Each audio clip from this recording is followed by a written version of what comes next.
Well, we're joined by Chase Stehling. Chase, you played such a big role, a couple of tries today. You guys look to be down and out, down by 23, as Viz just mentioned at halftime. How did you guys mount the comeback? Yeah, so whenever we were playing, this isn't the first time that we've been down by a large margin. This team's had to come back from a couple of deficits a couple different times before, so, it was familiar for us. Nobody lost their cool, everybody stayed composed. We trusted our training, everything that the city of Glendale's been doing for us, so we went out there and we continued to play until the last triple whistle went off at the 80th minute.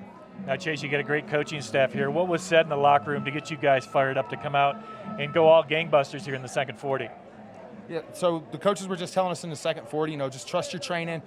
In the first half, we had a couple guys that weren't folding over to the opposite side of the ruck. If LA would have been able to see that, they probably could have taken advantage of it pretty quick.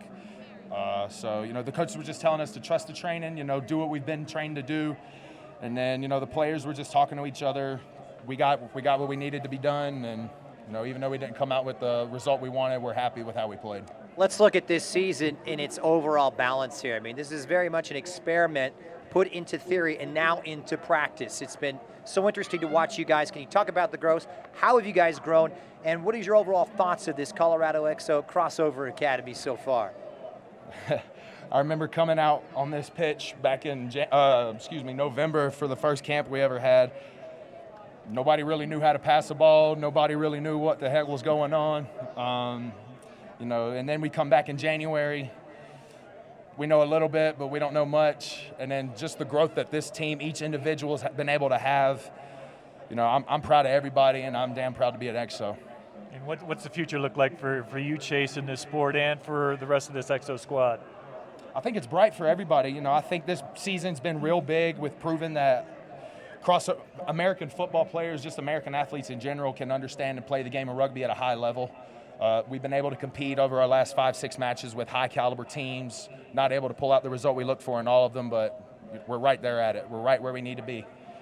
And talk about the guys coming off the bench. Of course, we saw Sheridan come in, make a vital contributions, all kinds of players that when one goes out, the others step up. How about those players that have come in and played big roles off the bench for you guys? Yeah, everybody calls, the 16 through 23, the reserves or whatnot.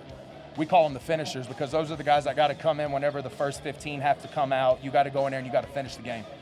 So big shout out to those guys. I was one of those guys today. Everybody that came in off the bench contributed. Everybody that served their time contributed. So I'm so excited for this program. Yeah, Jarrell Patterson having a big role to play today, and we're excited too. Brian and I really enjoyed bringing it to everybody, and of course enjoyed covering you guys. Congratulations on a great season. Hope to see you back here at Infinity Park really soon. Yes, sir. Yes, sir. Thank you, guys.